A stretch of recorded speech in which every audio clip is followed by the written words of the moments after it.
হরে কৃষ্ণ বন্ধুরা, তোমরা সবাই কেমন আছো? আশা করি তোমরা সবাই ভালো আছো। আর আমি কি বলবো আর তোমাদেরকে, তোমরা সবাই জানো। যাই হোক, তো চলো আজকের গল্পটা, রাধারানীর যে কথাটা ছোট আছে, বেশি বড় না। আর সত্যি কথা বলতে আমার এত শরীর খারাপ হচ্ছে যে আমি বুঝতে পারছি না যে আমি কত বড় ডাক্তার দেখাবো, এই আর কি। তো শরীরই ঠিক হচ্ছে না, শুধু মাথা যন্ত্রণা হচ্ছে। তো চোখের ডাক্তার তো দেখাচ্ছি, দেখিয়ে তাও দেখছি যে ঠিক হচ্ছে না। আবার কি ডাক্তার দেখাবো, দেখি আবার ডাক্তারের সঙ্গে পরামর্শ নিই কী বলে। তো চলো আজকে শুরু করা যাক, বেশি দেরি করব না, কেননা ভিডিও অনেক বড় হয়ে যায়, আমার বন্ধুদের খুব অসুবিধা হয়। তো চলো। নমঃ বিষ্ণুপাদায় কৃষ্ণপৃষ্ঠায় ভূতলে শ্রীমতে ভক্তি বেদান্ত স্বামী নীতি নামিনে নমস্তে সরস্বতী দেবী গৌরবাণী প্রচারিণী নির্বিশেষ শূন্যবাদী পাশ্চাত্যেশ্বতারিণী। জয় জগদ্গুরু প্রভুপাদ কি জয়।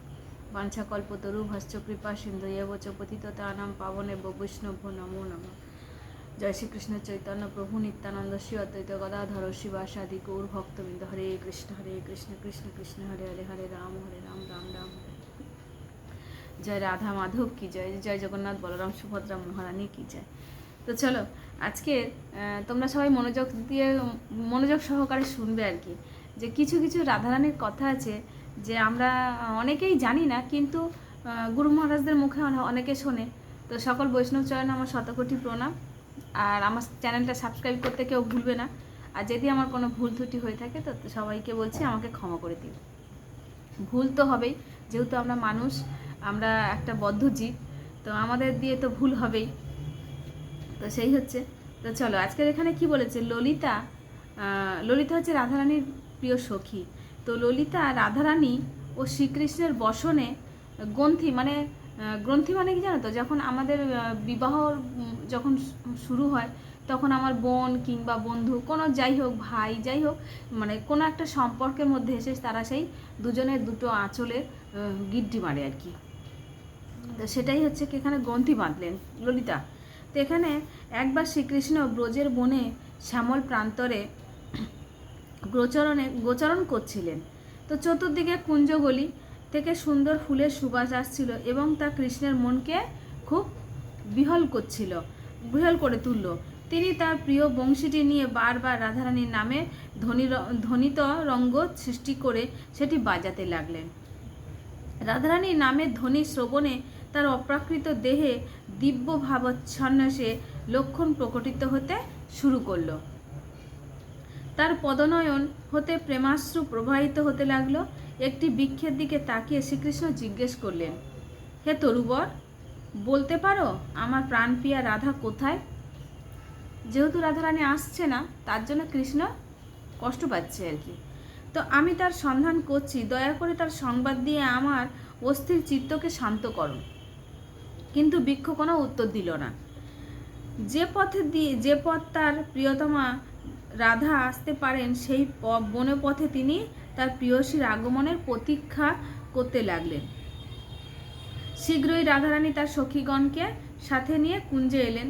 রাধিকার পোষা পাখি সারিকা রাধারানীকে এই সংবাদ দিল যে কৃষ্ণ করুণভাবে রোদন করছে এবং তার সাথে মিলিত হতে চাইছেন। রাধারানী তখন এই সংবাদ শুনে তিনি রোদন করতে শুরু করলেন এবং কৃষ্ণকে খুঁজতে লাগলেন। তিনি বিরহ বিলাপে বলতে লাগলেন, আমার প্রাণপ্রিয় কৃষ্ণ কোথায়? দয়া করে আমাকে দর্শন দাও। এইভাবে রোদন করতে করতে রাধারানী ধাবিত হয়ে তার প্রাণবল্লভের সাথে মিলিত হলেন। রাধা ও কৃষ্ণ মিলিত হলে তার পরস্পরের আলিঙ্গনা বদ্ধ করলেন এবং দিব্যানন্দে উদ্ভেদিত আমি দেখেছো কিরকম পড়ি, তোমরা ভাববে যে এই দিদিভাই এত কঠিন কঠিন শব্দগুলো উচ্চারণই করতে হয় না, হাসিও পায়।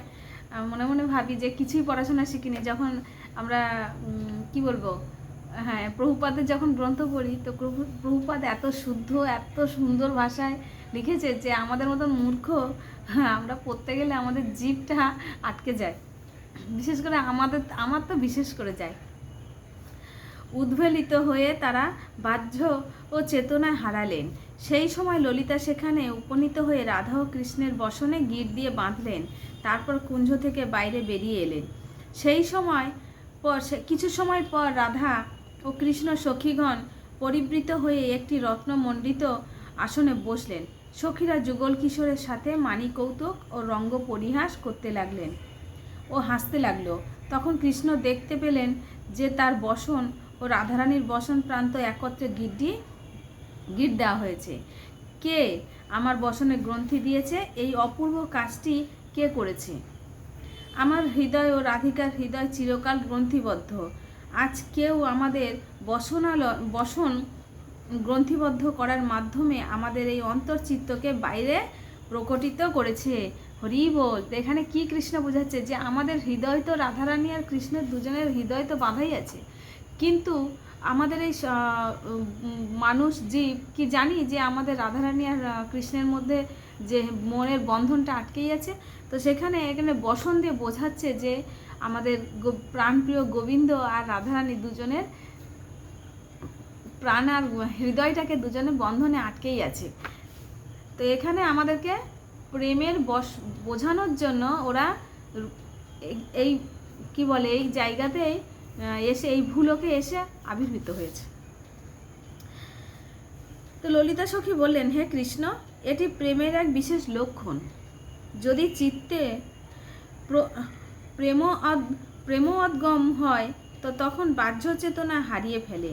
সেই সময় যখন সে প্রেমানন্দে বিভোর হয়ে পড়ে তখন অভ্যন্তরীণ গুপ্ত বিষয়গুলো বাইরে প্রকাশিত হতে শুরু করে। তখন সে নিজেই সব কিছু বিস্মিত হয়, অন্যদেরকেও বিস্মিত করায়। তোমার বসনে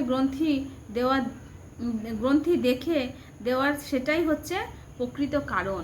তো এখানে যারা প্রেম ভালোবাসা করে তারা যতই নাই বোঝাক যে না আমি একে ভালোবাসি না, কিন্তু সেটা আস্তে আস্তে বাইরে আসে। এটা ললিতা শ্রীকৃষ্ণকে আর রাধারানীকে বোঝাচ্ছে আর কি। তা ললিতার এই প্রবচন রাধা ও কৃষ্ণ এবং সখীগণকে মহা আনন্দ প্রদান করলো। সখীরা সুখে হাসতে লাগলো। এই লীলাটি সংগঠিত হয়েছিল ব্রজের গাটুলি নামক একটি স্থানে।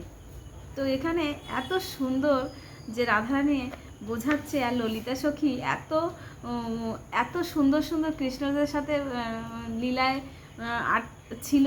আমার তো সত্যি খুব ভালো লাগে। তো তোমাদের কেমন লাগে তোমরা বলো। তো আজকের এখানেই রাখবো, কারণ এই গল্পটা একদম ছোট্ট। তো যেহেতু বড় করব না, আরেকটাও যদি গল্পের মধ্যে জোড়া যায় হয়তো আরও 5 মিনিট লাগবে, কিন্তু তোমাদের অসুবিধা হয় জানি, সবারই হয়।